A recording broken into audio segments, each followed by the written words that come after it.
नमस्कार दोस्तों।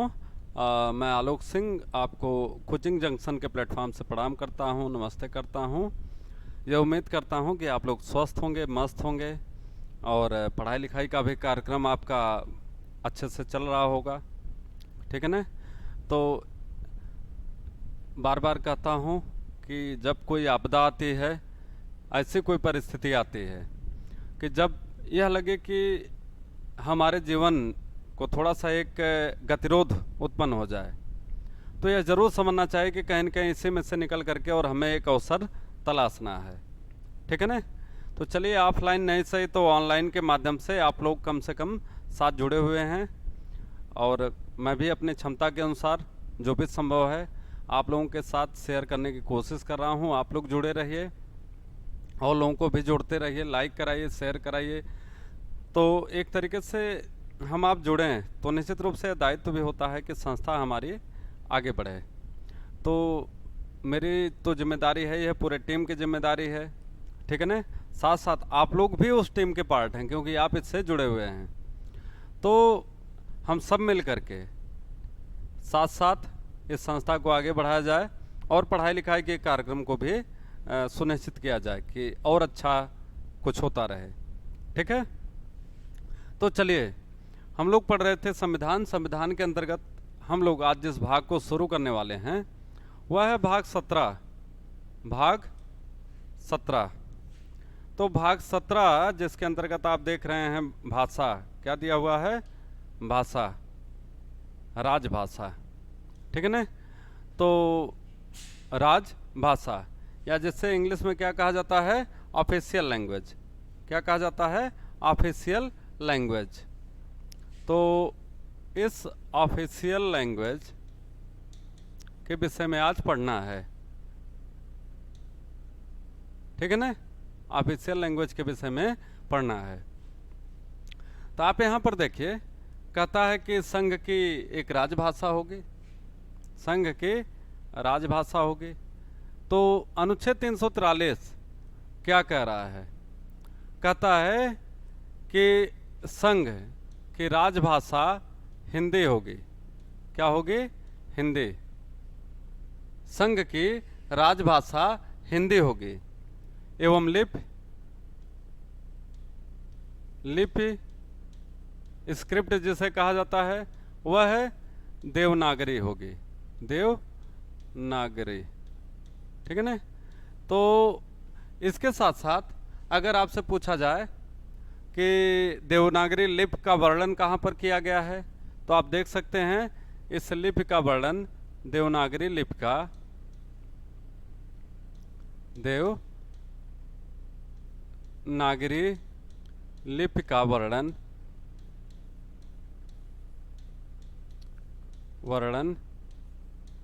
मुंडकोपनिषद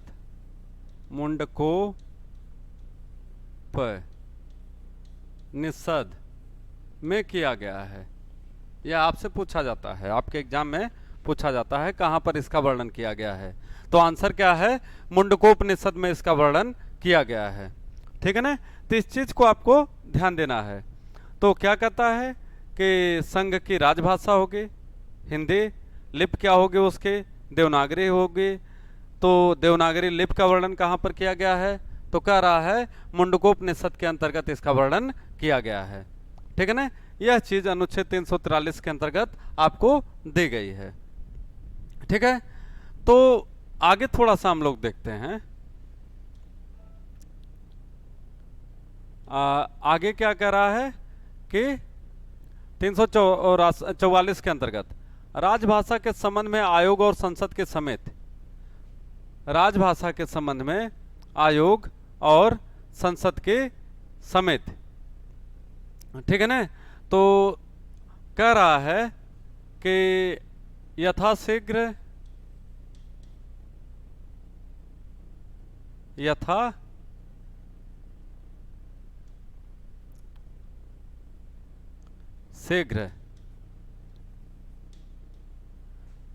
भारत का राष्ट्रपति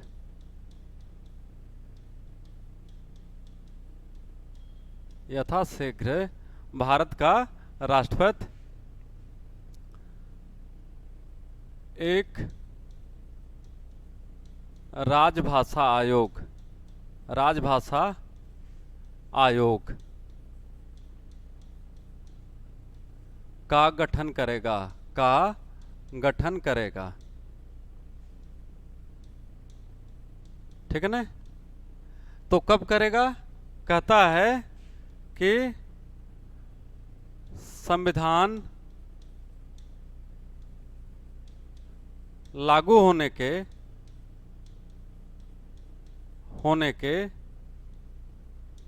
5 वर्ष, 5 वर्ष के अंदर, ठीक है ना, एवं उसके 10 वर्ष के भीतर,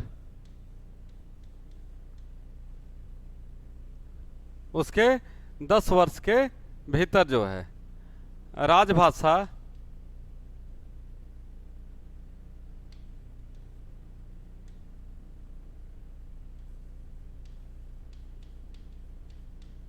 आयोग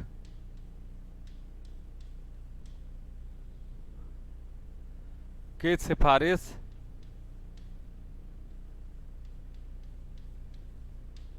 को लागू किया जाएगा, लागू किया जाएगा। ठीक है ना। यह चीज यहां पर दी गई है। तो क्या कह रहा है? यथाशीघ्र भारत का राष्ट्रपति एक राजभाषा आयोग का गठन करेगा। ठीक है ना, जितना जल्दी से जल्दी हो सके।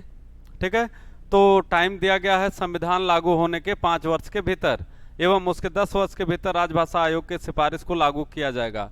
तो कभी कभी पूछा जाता है समय कि 15 वर्ष तक संघ की भाषा अंग्रेजी रहेगी, अंग्रेजी रहेगी। ठीक है ना। 15 वर्ष तक संघ की राजभाषा क्या रहेगी? अंग्रेजी रहेगी। ठीक है। शुरू के 15 वर्ष की बात की जा रही है, क्योंकि कुछ वक्त लगता, कुछ समय लगता। तो यह सारी चीजें एक पटरी पर आ जाएं, एक लाइन पर आ जाएं, एक ट्रैक पर आ जाएं, तो उसके हिसाब से यह बताया जा रहा था कि 15 वर्ष के भीतर जो है संघ की राजभाषा क्या रहेगी? तो कहता है कि अंग्रेजी तब तक चलाया जाएगा। ठीक है ना। अथवा हिंदी अंकों का प्रयोग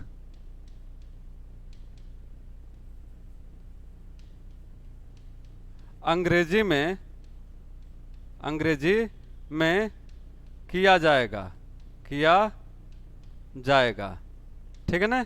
इस बात की व्यवस्था यहां पर की गई है। ठीक है।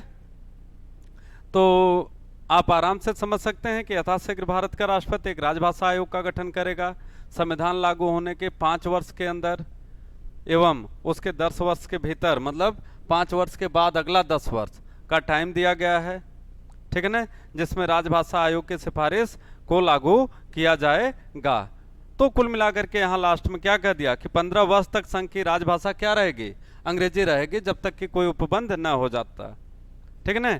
उसके बाद हिंदी अंकों का भी जो प्रयोग किया जाएगा वह अंग्रेजी में किया जाएगा। ठीक है। इस चीज का उपबंध यहां पर किया गया। ठीक है। इसके अलावा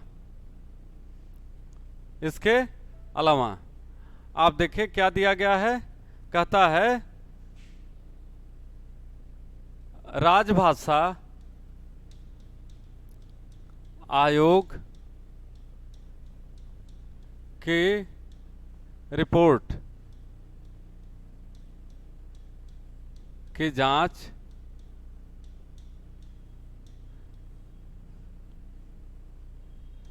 संसद द्वारा गठित एक 30 सदस्यीय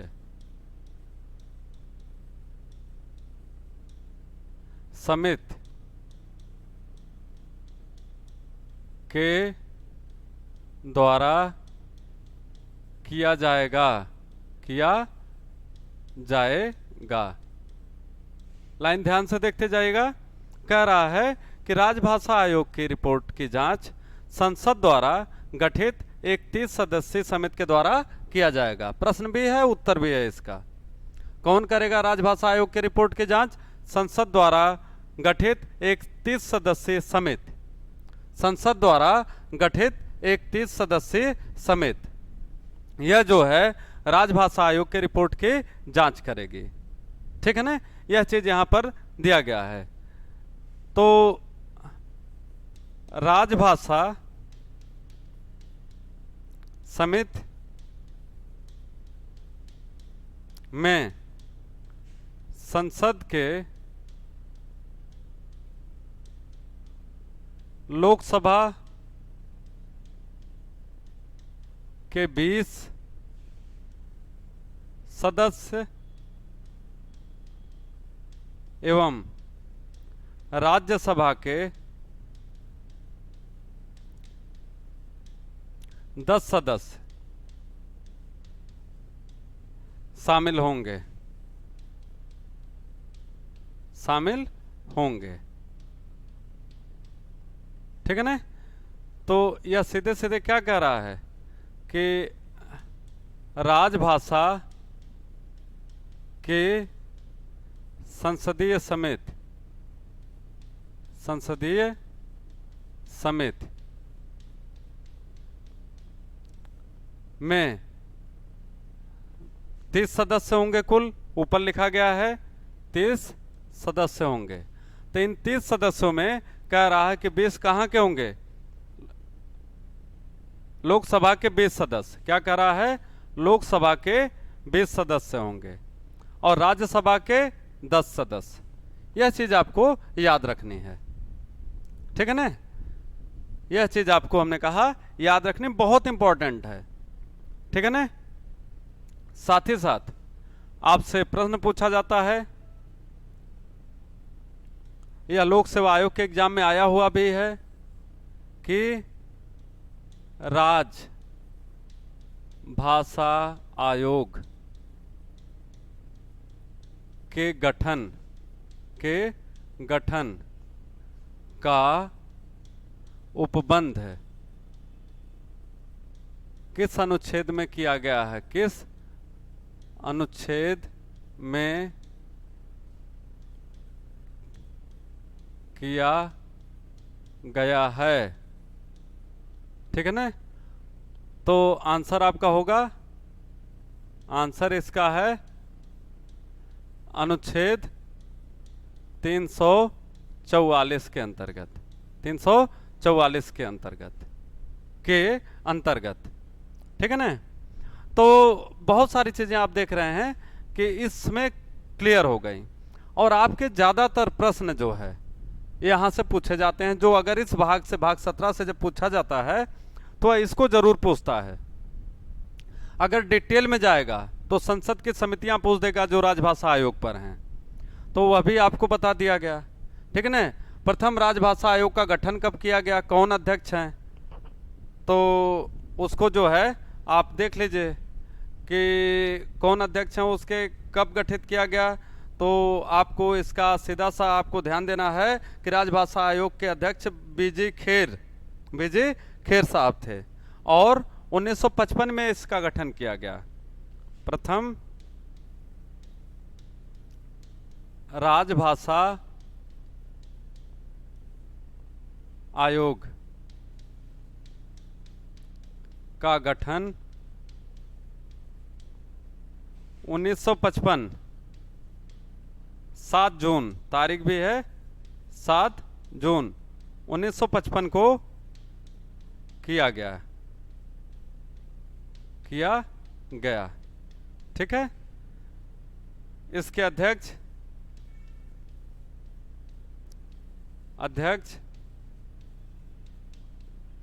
बीजी खेर साहब थे। तो बीजी खेर समिति किससे संबंधित है, यह भी पूछा जाता है। बीजी खेर आयोग किससे संबंधित है, तो आपका आंसर क्या होगा, राजभाषा आयोग के यह अध्यक्ष थे। ठीक है ना। कब हुआ, 7 जून 1975 को। ठीक है, 7 जून 1955 को, सॉरी 7 जून 1955 को किया गया इसका गठन। और बीजे खेर साहब इसके क्या थे, अध्यक्ष थे। तो यह चीज आपके लिए इंपॉर्टेंट है। ठीक है, फिर आगे देखते हैं।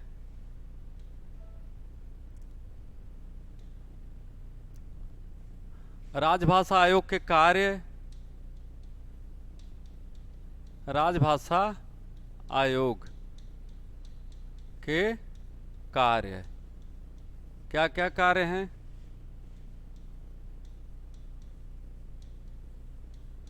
राजभाषा आयोग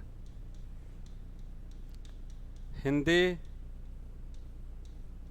के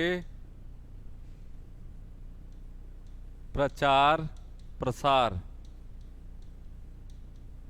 का कार्य करेगा। ठीक है।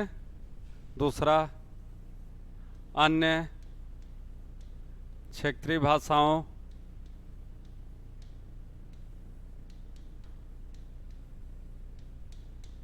के विकास का कार्य करेगा, कार्य करेगा। ठीक है ना। तीसरा, अन्य क्षेत्रीय भाषाओं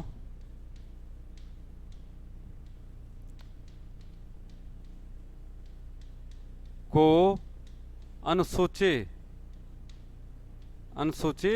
8 में क्या दिया गया, भाषाएं अनुसूची 8 में शामिल करने की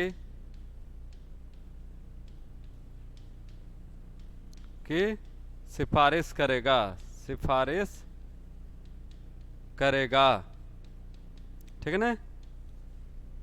फिर एक प्रश्न अलग से है कि राजभाषा आयोग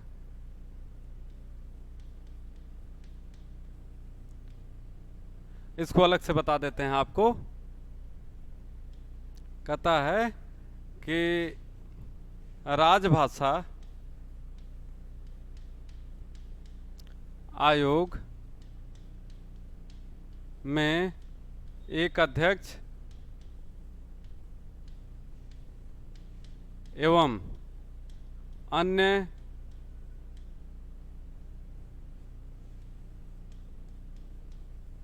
क्षेत्रीय भाषाओं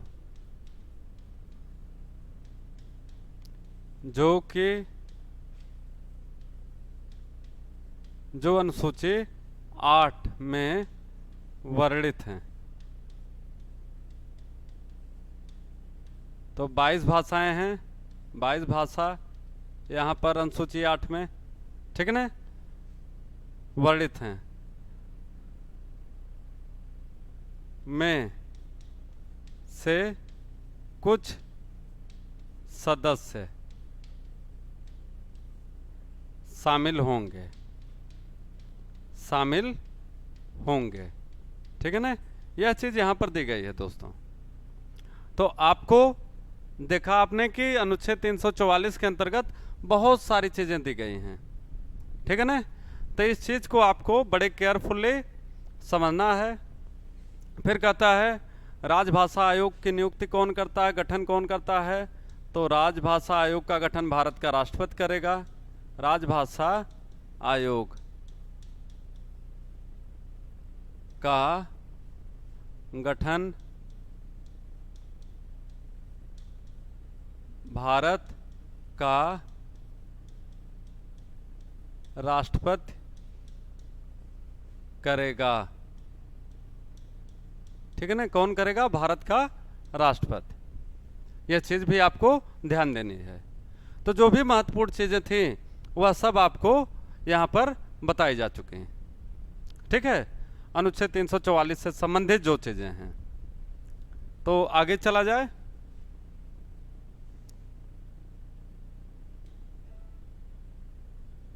तो अभी तक आपने देखा संघ की राजभाषा, राजभाषा के संबंध में आयोग और संसद की समितियां। तो 345 में क्या कह रहा है? 345 में कह रहा है कि राज्य की राजभाषा या राजभाषाएं। अभी तक संघ की बात हो रही है यहाँ पर दोनों में, ठीक है ना? यहाँ पर बात हो रही है संघ की। अब यहाँ पर बात जो हो रही है किसकी हो रही है? राज्य की, ठीक है ना? तो इसमें क्या कह रहा है? राज्य की राजभाषा या राजभाषाएं। तो राज्य की राजभाषा में कह रहा है कि हिंदी अथवा उस राज्य की राजभाषा जहां हिंदी न हो, हिंदी न बोली जाती हो।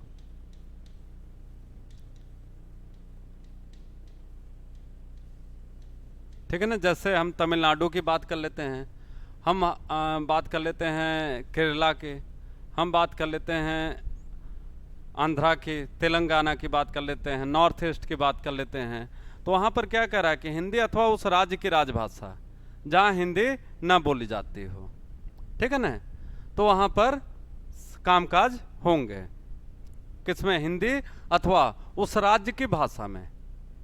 तमिल भाषा में हो सकता है तमिलनाडु में, तेलुगु में हो सकता है आंध्रा में, तेलंगाना में, केरला में मलयालम में हो सकता है, मणिपुर में मणिपुरी भाषा है, नागा में नगमीज भाषा है, असम में असमीज भाषा है, अहोम जिसे कहा जाता है, ठीक है ना? ऐसे आप देखेंगे तो यह सारी चीज़ें दी गई हैं। तो हिंदी एक ऑप्शन के रूप में वहाँ पर दिया गया है कि हिंदी रहेगी, लेकिन अगर हिंदी नहीं है तो तत्काल में क्या उपबंध करेगा? तो कह रहा है कि उस राज्य के राज्यपाल को यह शक्ति प्राप्त है। यहाँ पर किसको शक्ति प्राप्त है? राज्यपाल को, ठीक है ना? लेकिन राज्यपाल इसकी पूर्व सूचना किसको देगा? कहता है भारत के राष्ट्रपति को। पूर्व सूचना किसको देगा? भारत के राष्ट्रपति को, ठीक है ना? तो यह सारी चीजें यहाँ पर दी गई हैं, ठीक है? तो उस राज्य के जितने भी कामकाज होंगे, जो भी कार्य प्रणाली वहाँ की चल रही होगी, वह किस भाषा में चलेगी? तो कहा जा रहा है कि हिंदी अथवा उस राज्य की राजभाषा में, जो अन्य भाषा है उस राज्य की, उसमें चलेगा, ठीक है? तो इस चीज़ को भी आपको क्या करना है? समझते जाना है। बहुत इंपॉर्टेंट टॉपिक चल रहा है आपका, ठीक है? फिर आगे हम लोग देखते हैं, कहता है अनुच्छेद 300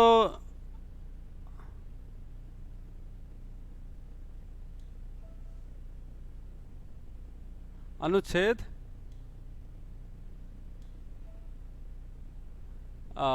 थोड़ा सा टेक्निकल एरर, कोई नहीं, 347 346। तो कहता है कि एक राज्य और दूसरे राज्य के बीच या किसी राज्य और संघ के बीच पत्रार्थ की राजभाषा। तो कहता है कि यथासंभव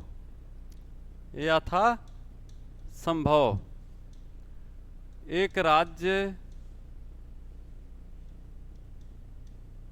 एवं दूसरे राज्य अथवा राज्य एवं संघ के मध्य पत्रादि की राजभाषा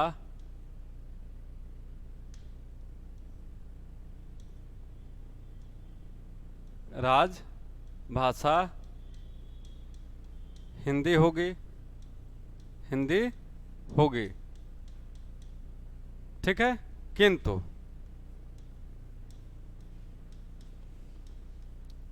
यदि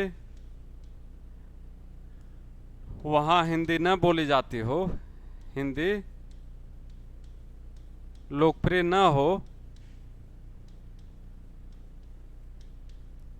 हो तो समस्त पत्रादि के कार्य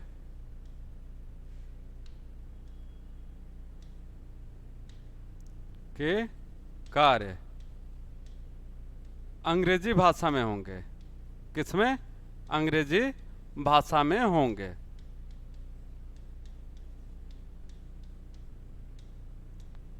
ठीक है ना? यह चीज यहां पर दी गई है। तो हमें ऐसा लग रहा है कि आपको समझ में आएगा। कहता है यथासंभव एक राज्य एवं दूसरे राज्य के मध्य अथवा राज्य एवं संघ के मध्य पत्राद की राजभाषा क्या होगी? हिंदी होगी। किंतु यदि वह हिंदी वहां हिंदी लोकप्रिय न हो तो समस्त पत्रादि के कार्य किसमें होंगे? कह रहा है कि अंग्रेजी भाषा में। ठीक है ना? तो यह उपबंध यहां पर दिया गया है। ठीक है? तो इस चीज को भी आपको ध्यान में रखना है कि कैसे कैसे तमाम चीजें यहाँ पर देखिए आप डेवलप हुई हैं, विकसित हुई हैं। तो क्या ऑप्शन दिया गया है आपके सामने? तो यह चीज यहाँ पर दी गई है अनुच्छेद 346 के अंतर्गत। ठीक है ना? इसके बाद अगला आर्टिकल आप देखिए, अनुच्छेद 347 कहता है कि किसी राज्य की जनसंख्या के किसी अनुभाग द्वारा बोली जाने वाली भाषा के संबंध में विशेष उपबंध। तो कहता है कि यदि किसी राज्य की बहुतायत जनसंख्या, बहुतायत का मतलब अधिकतम जनसंख्या किसी ऐसी भाषा में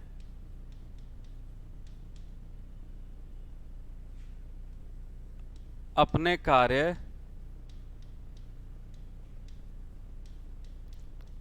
करती हो जो कि अनुसूची 8 में शामिल न हो तो उस राज्य का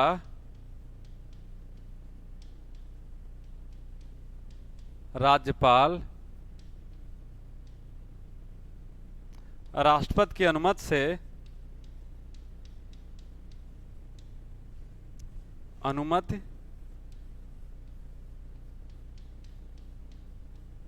उस राज्य की भाषा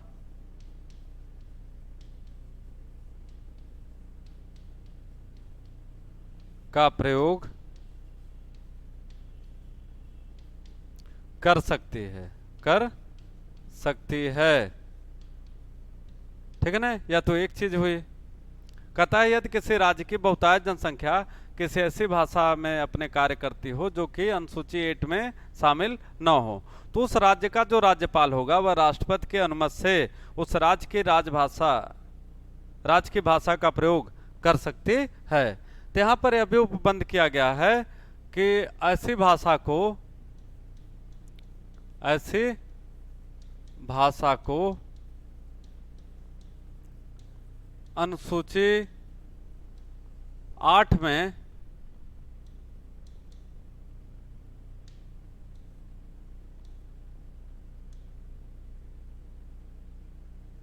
8 में शामिल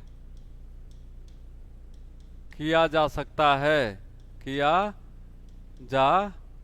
सकता है। ठीक है ना? इस चीज को आपको ध्यान देना है कि ऐसी भाषा को अनुसूची 8 में शामिल किया जा सकता है। ठीक है? तो हमें लगता है कि मित्रों आपको हमारी बात समझ में आ रही होगी जो हम बताना चाह रहे हैं। ठीक है ना?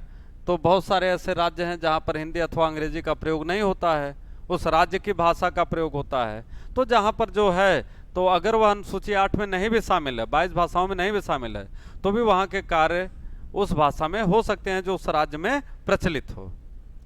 ठीक है? तो बहुत सारे राज्य ऐसे हैं जहां की भाषा हिंदी अथवा अंग्रेजी नहीं है। तो उसके लिए यह विशेष सुविधा दी गई है अनुच्छेद 347 के अंतर्गत। ठीक है, आगे देखा जाए, यह भी बहुत इंपॉर्टेंट है। अनुच्छेद 348, उच्चतम न्यायालय और उच्च न्यायालयों में और अधिनियमों, विधेयकों आदि के लिए प्रयोग की जाने वाली भाषा। आंसर आपको दे देते हैं, अंग्रेजी। क्या है? अंग्रेजी है। अब विशेषतः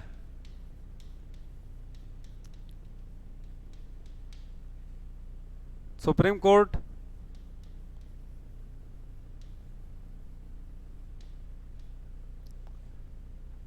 और हाई कोर्ट के जो भी निर्णय, आदेश आदि आते हैं वो अंग्रेजी भाषा में, अंग्रेजी भाषा में होंगे। एक्सेप्शन में समझ सकते हैं, जब तक कि हिंदी पूरे भारत में प्रचलित न हो जाए, प्रचलित न हो जाए। या तो एक बात हो गई, इसको ध्यान से देखिए। कहता है विशेषता है सुप्रीम कोर्ट या हाई कोर्ट के जो भी निर्णय, आदेश आदि आते हैं वो किसमें होंगे, तो कहता है कि अंग्रेजी में। मतलब समस्त न्यायिक कार्य किसमें होंगे? अंग्रेजी भाषा में, इंग्लिश में।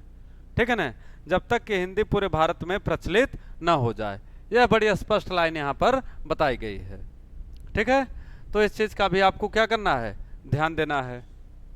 इसके बाद अगर हम लोग आगे देखें तो कहता है कि विधेयकों आदि के लिए प्रयोग की जाने वाली भाषा, विधेयकों आदि के लिए प्रयोग की जाने वाली, तो विधेयकों केंद्र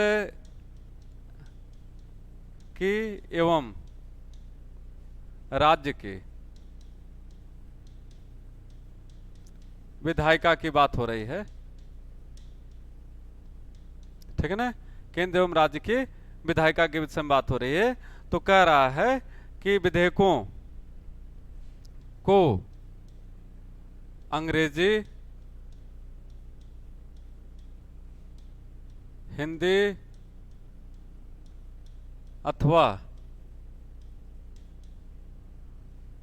उस राज्य के भाषा के रूप में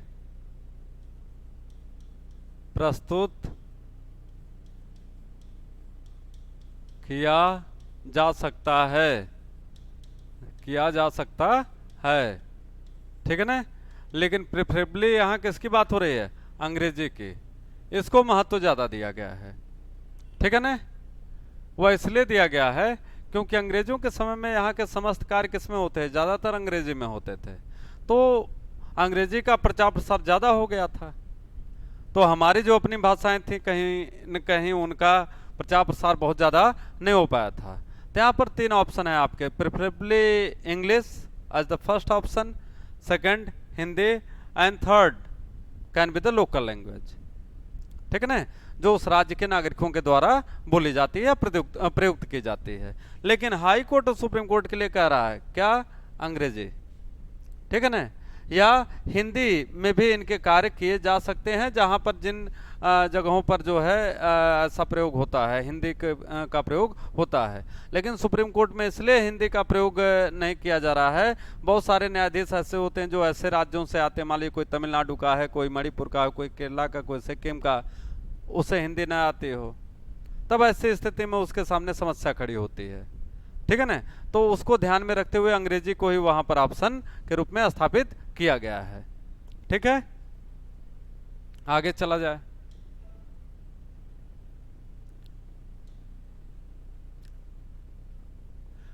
अनुच्छेद 349 कहता भाषा से संबंधित कुछ विधियां अधिनियमों अधिनियमित करने के लिए विशेष प्रक्रिया, ठीक ना। भाषा से संबंधित कुछ विधियां अधिनियमित करने के लिए विशेष प्रक्रिया तो संसद के द्वारा किया जाएगा। किसके द्वारा? संसद के द्वारा, ठीक है ना।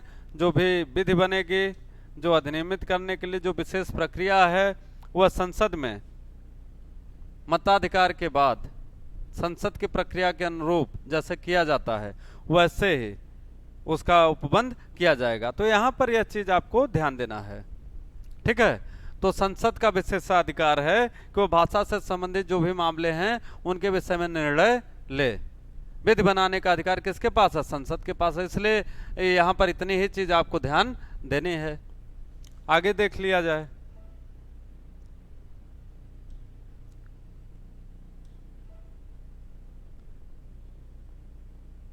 आगे कह रहा है कि व्यथा के निवारण, व्यथा मतलब शिकायत,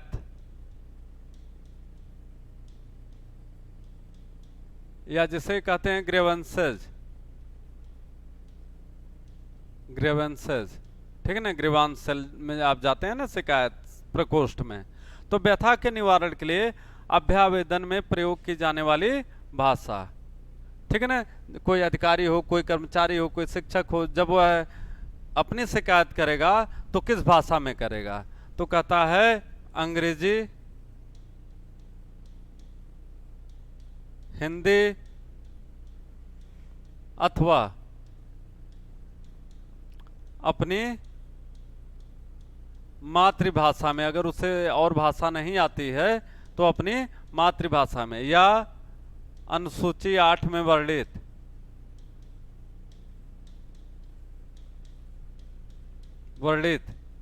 किसी अन्य भाषा में,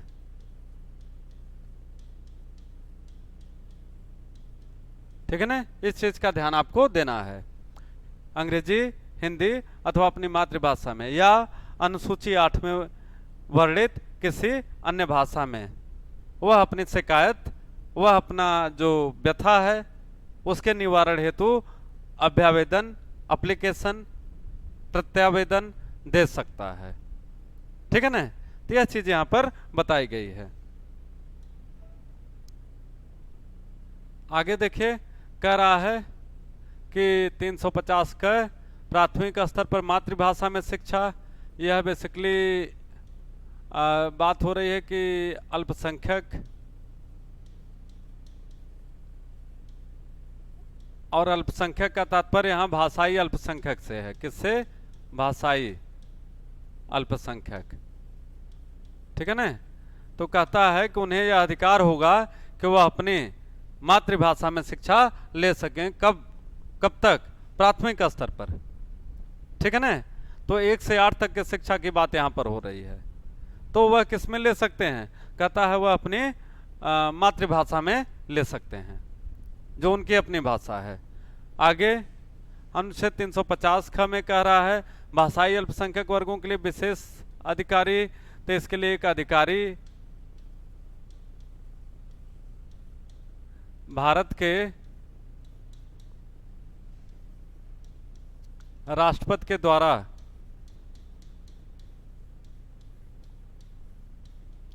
नियुक्त किया जाएगा, नियुक्त किया जाएगा, जो अल्पसंख्यक वर्गों के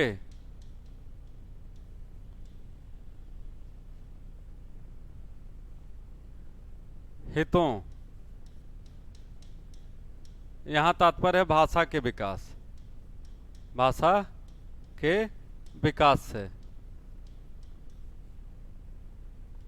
कि देखभाल करेगा, देखभाल करेगा। यह चीज यहां पर दी गई है, ठीक है ना। तो यह तमाम चीजें यहां पर दी गई हैं जो अनुच्छेद 350 ख के अंतर्गत शामिल की गई हैं। तो राष्ट्रपति एक अधिकारी नियुक्त करेगा, अधिकारी, विशेष अधिकारी, special officer shall be appointed by the President of India to take care of minority communities who are linguistic minority community, भाषाई आधार पर जो अल्पसंख्यक हैं, उनके हितों की यहाँ पर बात हो रही है। ठीक है ना। इसके बाद लास्ट आप देख लीजिए, इसमें अनुच्छेद 351 कहता है हिंदी भाषा के विकास के लिए निर्देश जो है, तो समय समय पर राजभाषा आयोग की रिपोर्टों के माध्यम से उसके हिंदी भाषा के विकास के लिए, उसके प्रचार के लिए, प्रसार के लिए उपबंध किया जाएगा। तो मित्रों, यह है आपका जो भाग है, यह पूरा होता है। इसमें जो सबसे महत्वपूर्ण चीज़ें हैं वह आपको मैं बता दे रहा हूँ कि सबसे पहले कि संघ की राजभाषा लिपि देवनागरी यहाँ पर वर्णन किया गया है, बहुत इम्पोर्टेंट है। 344 बहुत इम्पोर्टेंट है। ठीक है ना। राज्य की पूछा जाता है, यह भी इम्पोर्टेंट है। एक राज्य दूसरे राज्य में, हाई कोर्ट की बात अगर करें, सुप्रीम कोर्ट की बात करें, तो यह भी आपके लिए इम्पोर्टेंट है। ठीक है ना। तो इतनी चीजें आपको याद रखनी है, 3 और 2 5 अनुच्छेद। ठीक है, इसको आपको याद करना है। तो हमें उम्मीद है आप लोगों को समझ में आया होगा। तो यह बहुत इंपॉर्टेंट टॉपिक है। यहाँ से हमने कहा कि प्रश्न जरूर पूछा जाता है, और जनरली हम लोग गलती करते हैं, बार बार मैं कह रहा हूँ। ये ऐसे भाग हैं जहाँ पर हम लोग बहुत लाइटली उसको देख लेते हैं। तो जो भी प्रश्न, जो भी चीज़ें, जो व्याख्या हमने की है इस भाग से संबंधित, उसको आपको केयरफुली ध्यान देना है। बहुत बहुत धन्यवाद आपको। आपका दिन मंगलमय हो और स्वस्थ रहिए, मस्त रहिए, पढ़ाई लिखाई करते रहिए। Be in touch, add others also, like, subscribe our channels, and take care of yourself. Good, best wishes to you.